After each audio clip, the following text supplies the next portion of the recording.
This was written on the walls of Friarsberg in Texland, also at Stavia and Medisblick. It was Friar's Day, and at that time, it was 7 times 7 years ago that Festa was appointed as the mother of the people, as Friar desired. The fortress of Medisblick was ready, and a maiden was chosen. Now, Festa would light her new lamp, and when that was done in the presence of the people, Friar called from her watchtower so that everyone could hear, "Festa, take your pen and write down the things I couldn't say." Festa obeyed. Thus, we, the children of Friar, have come to our earliest history. This is our original history. Ralder, who is always good and eternal, began. Then came the time that made all things, including the earth, which brought forth all grasses, herbs, and trees, as well as all beautiful and wicked creatures. Everything good and beautiful she brought forth by day, and everything evil and bad she brought forth by night. After the 12th Jule feast, she brought forth 3 maidens, Lida from warm fabric, Finda from hot fabric, and Friar from warm fabric. When they appeared, Ralder nourished them with his breath so that people would be bound to him. Once they were adults, they enjoyed the dreams of Ralder. Hate entered. And thus, they each bore 12 sons and 12 daughters, each Jule feast a pair. From this, all people came forth.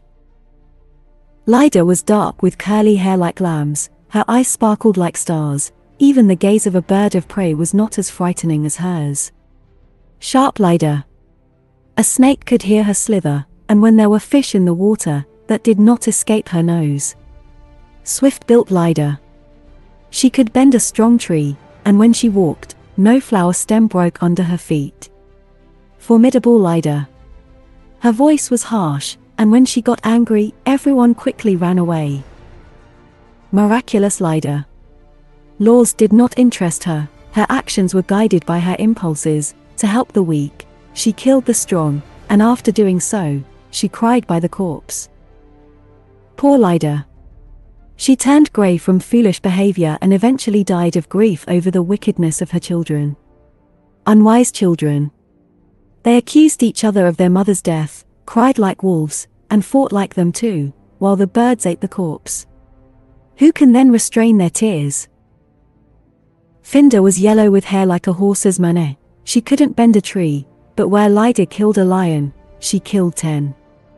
Alluring Finda, her voice was sweet, and no bird could sing like her. Her eyes attracted and enticed, but whoever looked into them became a slave. Unreasonable Finda.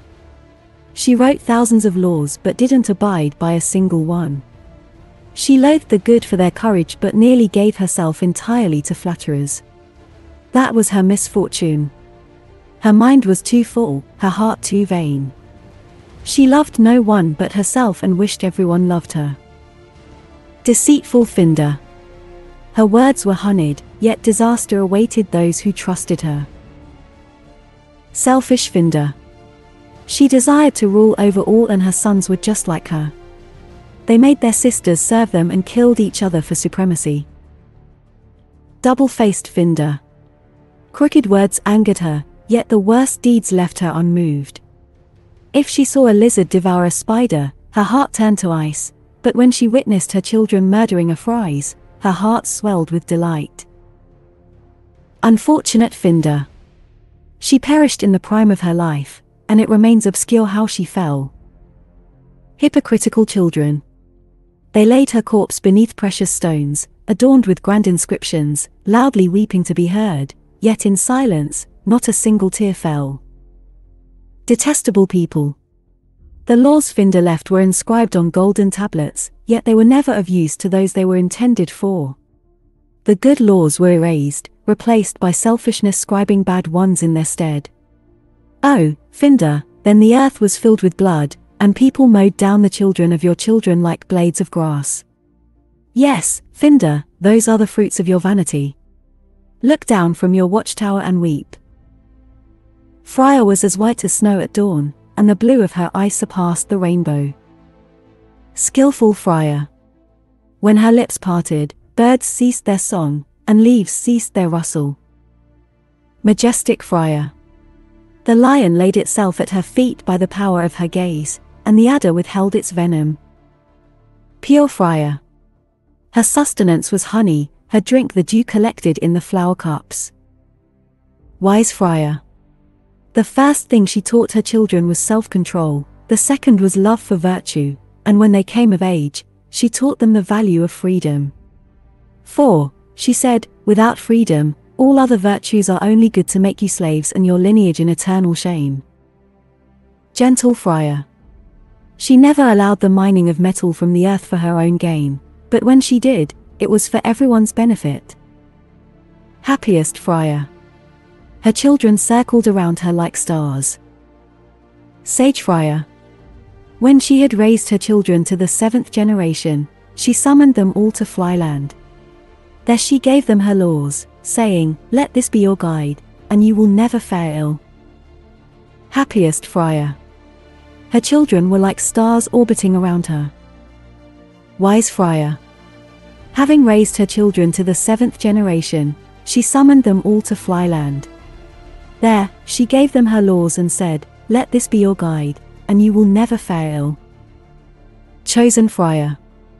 When she had spoken these words, the earth trembled like Rulder's sea. Flyland's ground gradually sank beneath her feet, the sky turned black and yellow-green from tears, and when they looked to their mother, she had long since ascended to her watchtower. Finally, thunder spoke from the clouds and lightning wrote in the sky, "Watch." Foresighted Friar. The land from which she ascended was now a stream, and except for her laws, everything that came from her hands was buried within it. Obedient Children. When they regained their senses, they built this high mound and this fortress upon it, and on its walls, they inscribed her laws. And because anyone could find it, they named the land around it Texland. Therefore, it will remain as long as the earth exists. Friar's text. Salvation awaits the free. Eventually, they will see me again. But only those I can recognize as free are those who are not slaves to others or to their own desires. Here is my advice. 1. When the need is greatest and good advice and deeds are of no use, invoke the spirit of Rulder. But do so only after all else has been tried. But I tell you with reason, and time will prove it, the disheartened will always succumb to their own sorrows. 2. Rulder's spirit deserves only kneeling gratitude, yes, thrice, for what you have enjoyed from him, for what you experience, and for the hope he gives you in difficult times. 3. You have seen how quickly I offered help. Do the same for others, but don't wait for them to beg you. Those in need might curse you. My maidens might erase your name from the book, and I would have to reject you as a stranger. 4. Never accept kneeling thanks from others, that belongs to the spirit of Rulder. Envy would creep upon you, wisdom would ridicule you, my maidens would accuse you of stealing honor. 5. For things are given for your enjoyment, air, water, land, and fire. But Rulder desires to be the sole owner of these. Therefore, I advise you to choose righteous men who will distribute labor and profits fairly, so that no one is free from working or defending themselves. 6. If anyone among you is found selling their own freedom, they do not belong to your people. They are a bastard with mixed blood. I advise you to expel them and their mother from the land.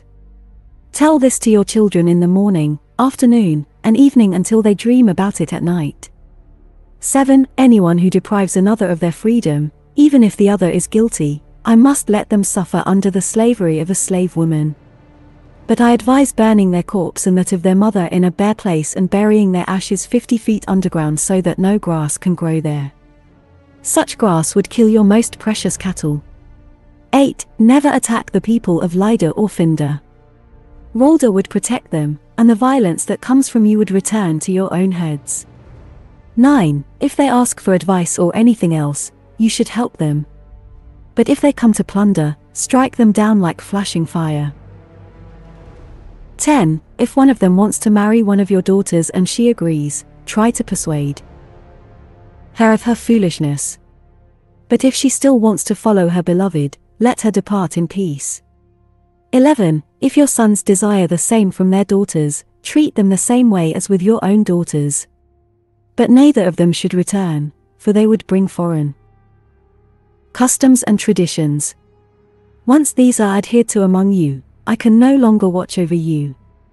12. I have placed all my hope in my servant Fasta.